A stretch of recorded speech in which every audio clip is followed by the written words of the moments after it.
Existe uma diferença qualitativa clara entre o movimento feminista que existia até meados do século passado e o que temos hoje. Existem diversos nomes para diferenciar esses movimentos: feminismo de terceira geração, feminismo positivista, mas nomes não importam. O importante é entender a diferença qualitativa entre esses dois movimentos. Até o início do século passado, em muitos países, mulheres eram proibidas de votar. Eram proibidas de terem algumas profissões, precisavam de autorização do pai ou do marido para trabalhar ou para dirigir um carro. Ou seja, havia uma explícita distinção legal entre homens e mulheres. O ordenamento jurídico positivista explicitamente discriminava contra mulheres. Esse tipo de situação é evidentemente absurdo e injusto.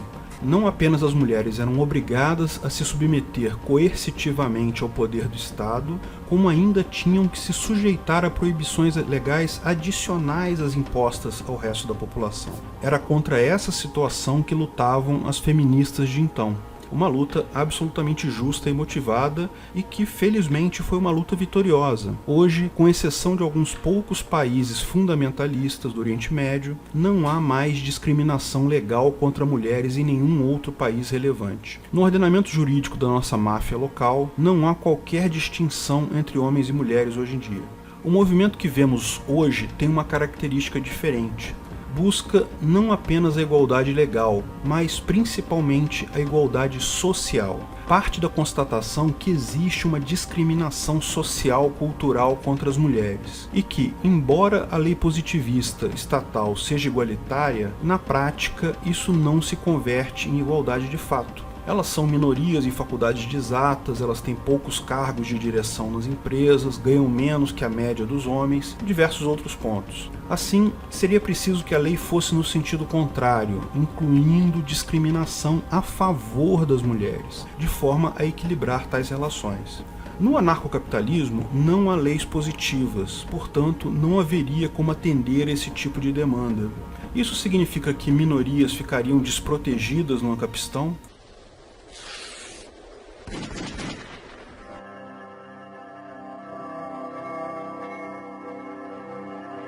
Sem Estado, como proteger as minorias?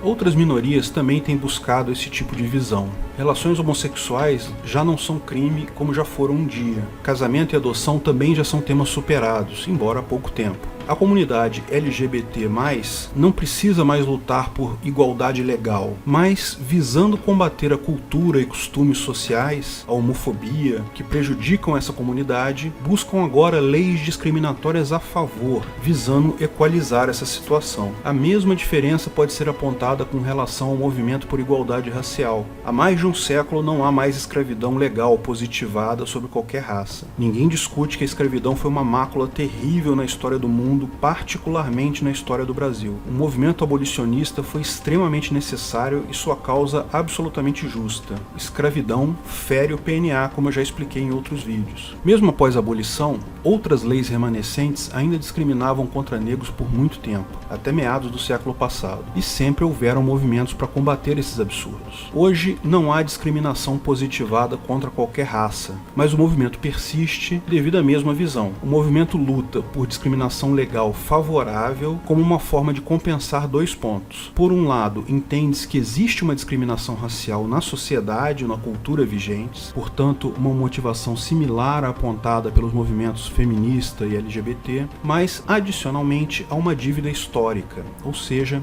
a comunidade negra atual é composta majoritariamente de descendentes de escravos, e como esses foram escravizados gerando riqueza para seus escravizadores brancos, isso seria um motivo ainda mais forte para leis positivadas que discriminam a favor dos negros, de forma a equalizar essa dívida histórica. Existem alguns questionamentos sobre se realmente existe tal dívida histórica. Da mesma forma, há questionamentos se realmente existe diferença salarial entre homens e mulheres e alguns outros pontos das motivações desses movimentos. Mas eu vou tratar esses assuntos em outros vídeos. Quando tiver feito tais vídeos, vou incluir os links aqui. Quero focar nesse vídeo na efetividade das soluções propostas. Supondo que tais pleitos sejam justos, como tratá-los em uma sociedade libertária?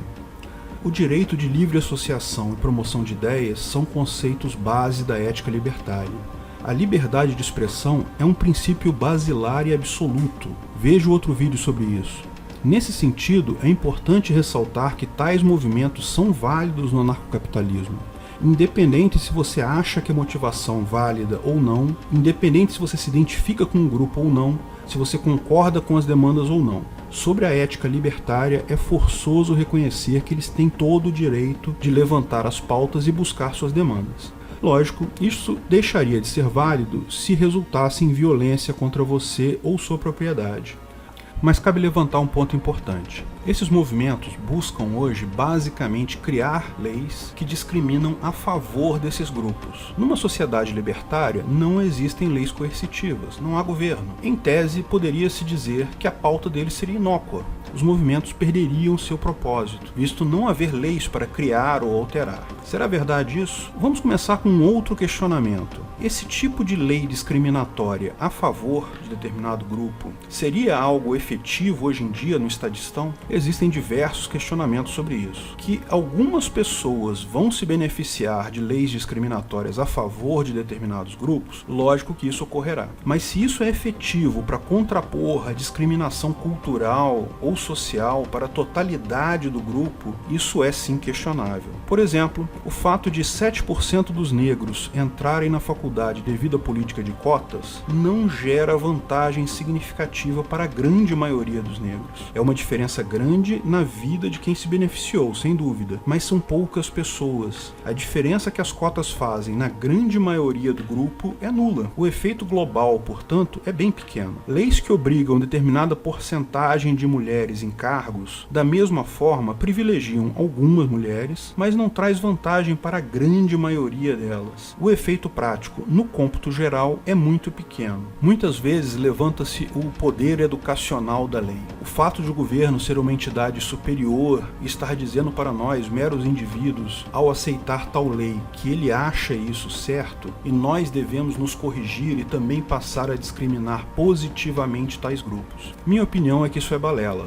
O tal poder educacional da lei, particularmente aqui no Brasil, sofre de esgotamento absoluto devido ao excesso de uso. O governo criou tantas leis com objetivo educacional, com absoluta falta de eficácia prática, que tudo que provoca na sociedade é a reflexão sobre qual grupo político está por trás de mais uma lei que vai infernizar a nossa vida. O efeito educacional é muito pequeno, mas pode-se arguir que, mesmo que o efeito positivo seja pequeno, pelo menos ele é algum efeito. Se temos um problema, é melhor ter uma pequena melhoria do que não ter melhoria nenhuma, certo? O fato de ser pouco não é um argumento em favor de se fazer nada.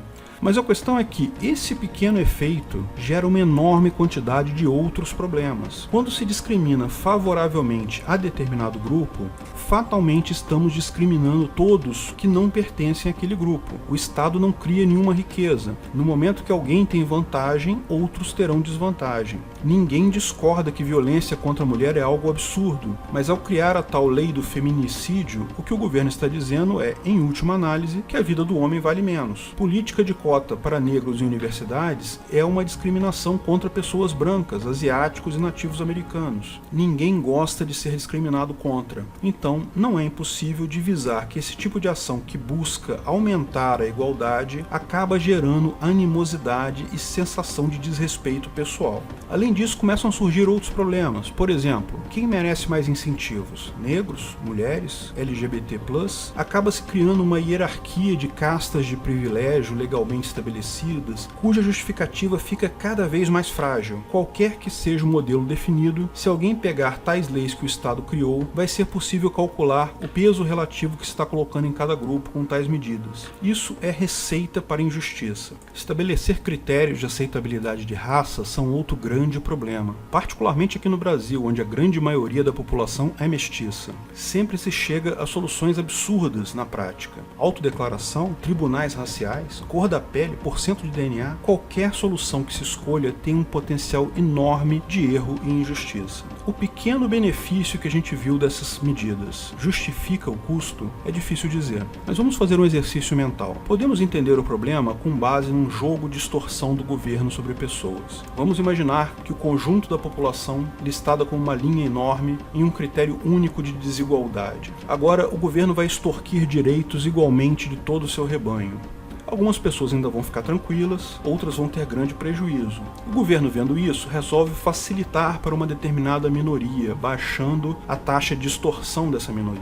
Lógico, para manter a sua expropriação total, ele é obrigado a aumentar a extorsão de outras pessoas. Olha o que acontece agora que ele implementou essa ação afirmativa, essa lei discriminatória a favor de um grupo. Algumas pessoas são beneficiadas, outras pessoas que talvez também tivessem necessidade são prejudicadas e pessoas que antes não tinham prejuízo agora têm. A única forma de fazer justiça realmente seria medir a extorsão pessoa a pessoa, cada um ser extorquido exatamente na proporção da sua capacidade. Tratar cada indivíduo como a sua própria minoria. O indivíduo é a menor minoria que existe. E, já que vamos tratar dessa forma, por que simplesmente não abrir mão do Estado e deixar de ser extorquido completamente?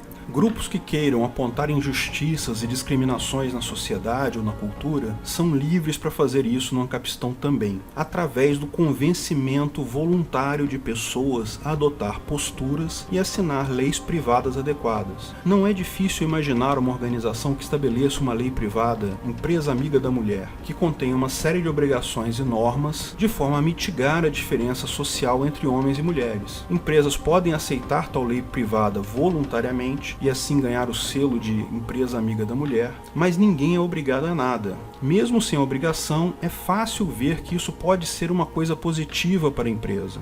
Ela tem todo o direito de, voluntariamente, se submeter àquela lei privada. Ninguém pode ser obrigado a nada, mas se a sua causa for justa, você vai conseguir demonstrar isso para outras pessoas sem uso de violência e coação. Seres humanos são gregários, todos temos horror à injustiça. E embora certamente alguns sejam menos sensíveis que outros, é plenamente viável mudar a sociedade pelo convencimento puro e simples.